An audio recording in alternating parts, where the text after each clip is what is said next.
Costa del Viento was a small fishing village nestled by the coast. A row of white houses with red tile roofs and narrow shutters scattered along the shore looked like a toy, and the narrow streets were frequently navigated by fishermen. The settlement had originally sprung up by a natural bay that protected it from storms. Over time, it became steeped in maritime legends, some believed by the locals, while others dismissed them as nonsense. Raul ran down the cobbled main road of the town. The sun was already setting on the horizon, but the streets were still bustling, and Raul exchanged a few words with everyone he passed. "Good evening, Aunt Lucia. How's your leg? Is it better?" "Good evening, Uncle Miguel. Have you repaired your boat yet?" The young man hurried home, filled with joyful anticipation. Today, he would make his older sister, Marisol, happy. After all, it was the first time he had gone out to sea on Señor Enrique's boat as a real fisherman.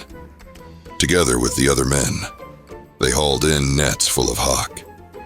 Señor Enrique was so pleased that he paid him extra, over the agreed amount.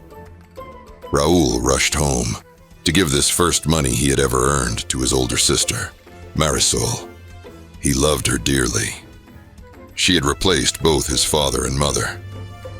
His father, a fisherman as well, had been taken by the sea. His mother had quickly faded away from grief and simply did not wake up one morning. So, brother and sister were left alone, having to rely only on each other. Since Marisol was older, the responsibility for her brother fell on her shoulders. And today, he, Raul, would be able to repay her.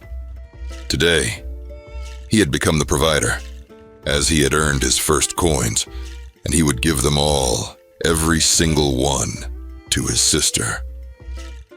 Raul imagined how Marisol would be delighted with his first earnings. This thought pushed him to run faster. His breath caught when he imagined her surprised and happy eyes. They were unusual. All the residents of Costa del Viento had brown eyes, but hers were blue, blue like the sea, just like Raul's.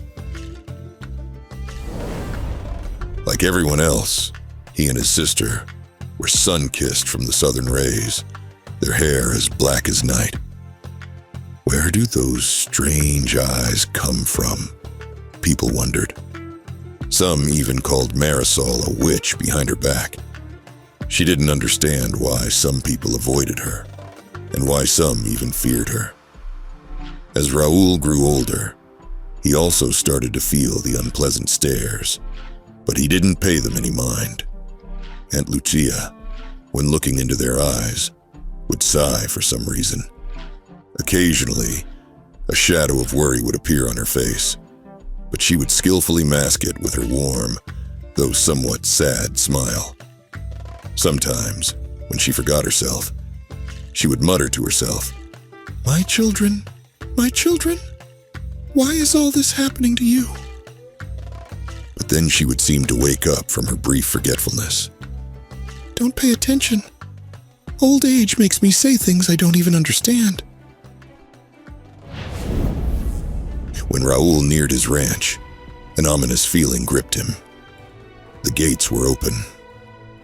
Marisol never left them open.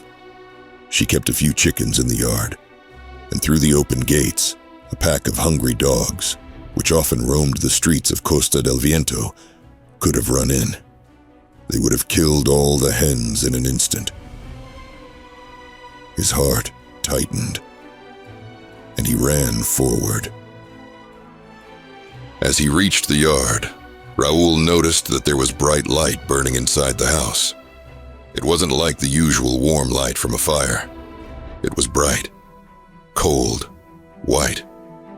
The light seemed like ice, freezing his heart with an unknown fear, but only for a moment. He stormed inside and froze. In the center of the room stood a strange, translucent curtain, resembling crystal or glass.